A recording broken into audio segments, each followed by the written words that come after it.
Hello friends, welcome back to पढ़ाई की पोथी। आई होप कि आप सभी स्वस्थ होंगे, मस्त होंगे, बेहतर होंगे और निरंतर अपनी तैयारी के माध्यम से सफलता का मार्ग प्रशस्त कर रहे होंगे। तो चलिए स्टार्ट करते हैं आज के सेशन को, जिसमें डिस्कस करने वाले हैं साइंस के टॉप 20 क्वेश्चंस जो आपके सभी कॉम्पिटिटिव एग्जाम के लिए बहुत ही ज़्यादा बेनिफिशियल होने वाले हैं।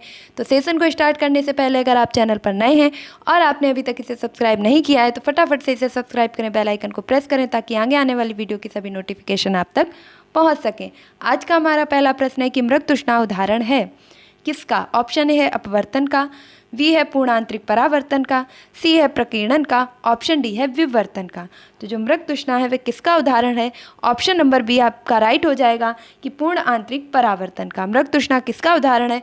Option number B is the right answer, पूर्ण आंतरिक परावर्तन का।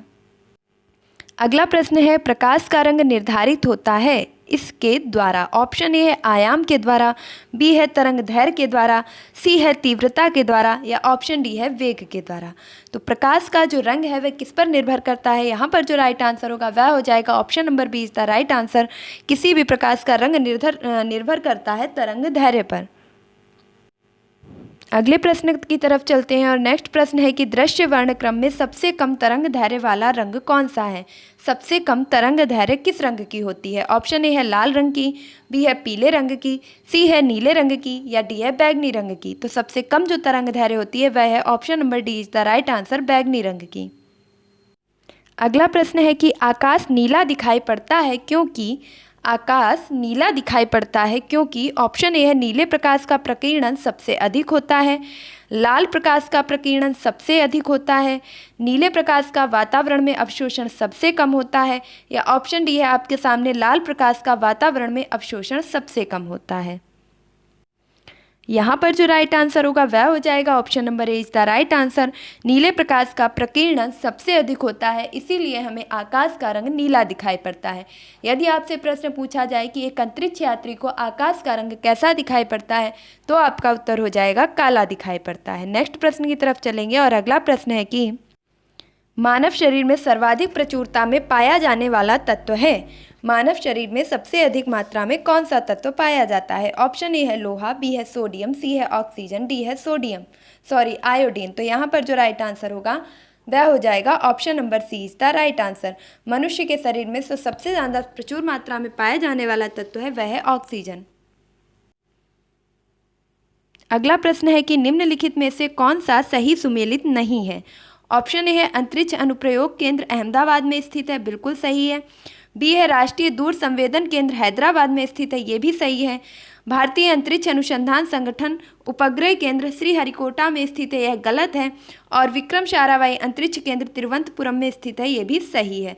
तो आपका राइट आंसर क्या हो जाएगा? Option number C is the right answer. अगले प्रश्न की तरफ चलते हैं। प्रश्न है कि निम्नलिखित युग्मों पर विचार कीजिए। कुछ इसरो केंद्र के नाम दिए गए हैं और उनका स्थान दिया गया है। जैसे आपके सामने है विक्रम साराभाई अंतरिक्ष केंद्र, बी है UR राव उपग्रह केंद्र है, राष्ट्रीय सुदूर संवेदन केंद्र है और भारतीय सुदूर संवेदन संस्थान है। तो यहाँ पर आपके सामने जो विकल्प हैं वह है कि उपरोक्त में से कौन से युग्म सुमेलित हैं। ऑप्शन ए है केवल ए और बी सही हैं, बी है कि ए बी सी तीनों सही हैं, ऑप्शन सी है कि बी सी डी सही है या ऑप्शन डी है केवल बी ए सी डी सही है। तो यहाँ पर जो राइट आंसर होगा वह हो जाएगा option number A is the right answer, केवल ए और बी सही है। विक्रम साराभाई अंतरिक्ष केंद्र है और UR राव आपका उपग्रह केंद्र है, तो ये दोनों आपके सही दिए गए हैं। जबकि सी और डी यानी कि राष्ट्रीय सुदूर संवेदन केंद्र नहीं है और भारतीय सुदूर संवेदन संस्थान नहीं है, तो ये दोनों विकल्प आपके गलत दिए गए हैं। अगला प्रश्न है कि त्रिवेंद्रम अवस्थित विक्रम साराभाई अंतरिक्ष केंद्र मुख्यतः संबंधित है। विक्रम साराभाई का संबंध मुख्यतः किससे है? ऑप्शन ए है रॉकेट छोड़ने के लिए प्रणोदकों के अनुसंधान से, कुछ कथन है पहले आपके सामने। बी है मौसम संबंधी समस्याओं की जांच के लिए ध्वनिपूर्ण रॉकेटों को प्रक्षेपित करने से, और अगला कथन है कि अंतरिक्ष यान के डिजाइन तथा निर्माण से संबंधित है, या ऑप्शन डी है आपके सामने कि उपग्रह प्रक्षेपण वाहनों को विकसित करने के लिए विक्रम साराभाई अंतरिक्ष केंद्र की स्थापना की गई है। तो यहाँ पर आप विकल्प का चयन करेंगे। ऑप्शन 1 तथा 4 सही है, 1 तथा 2 सही है, 1 तथा 3 सही है या केवल 1 सही है। तो यहाँ पर जो राइट आंसर होगा वह हो जाएगा option number A is the right answer. विकल्प केवल 1 और 4 सही है, यानी कि आपका जो विक्रम साराभाई अंतरिक्ष केंद्र है यह मुख्य रूप से किससे संबंधित है, तो रॉकेट छोड़ने के प्रणोदकों के अनुसंधान से तथा उपग्रह प्रक्षेपण वाहनों के विकास से संबंधित है। अगले प्रश्न की तरफ चलेंगे और अगला प्रश्न है कि चंद्रयान किस तारीख को चंद्र कक्ष में पहुंचा था। जो चंद्रयान है वह किस तिथि को चंद्र कक्ष में पहुंचा था। ऑप्शन ए है 3 नवंबर को, बी है 6 नवंबर को, सी है 8 नवंबर को या डी है इनमें से कोई नहीं। तो यहाँ पर राइट आंसर होगा option number C is the right answer. Chandrayaan चंद्र की कक्षा में 8 नवंबर को पहुंचा था। नेक्स्ट क्वेश्चन है कि भारत के चंद्र मिशन के अंतरिक्ष यान का क्या नाम है। जो भारत का चंद्र मिशन है अंतरिक्ष यान उसका क्या नाम है। ऑप्शन ए है चंद्रयान फर्स्ट, ऑप्शन बी है चंद्रयान सेकंड, ऑप्शन सी है अंतरिक्ष और ऑप्शन डी है चेंज फर्स्ट। यहाँ पर जो राइट आंसर होगा वह हो जाएगा कि भारत के चंद्र मिशन के अंतरिक्ष यान का नाम चंद्रयान फर्स्ट है। Option number A is the right answer. Next question है प्रत्यावर्ती धारा की माप किसके द्वारा की जाती है। ऑप्शन ए है मूविंग आयरन प्रतिकर्षण प्रकार का वोल्ट मापी द्वारा, स्थायी चुंबक द्वारा, जो स्थायी चुंबक प्रकार का है उसके एमीटर के द्वारा, या इलेक्ट्रॉनिक वोल्टा मापी के द्वारा, या प्रेरण अमीटर के द्वारा। तो जो प्रत्यावर्ती धारा है उसका मापन किस प्रकार से किया जाता है। यहाँ पर जो राइट आंसर होगा वह हो जाएगा जो प्रत्यावर्ती धारा है उसका मापन option number D is the right answer प्रेरण अमीटर के द्वारा किया जाता है। अगला प्रश्न है घूर्णन मशीनों में गतिकीय दृष्टि से असंतुलित द्रव्यमान उत्पन्न करते हैं। ऑप्शन ए है शोर उत्पन्न करते हैं, बी है घर्षण उत्पन्न करते हैं, सी है वियर यानी कि जीर्णन उत्पन्न करते हैं, ऑप्शन डी है कंपन उत्पन्न करते हैं।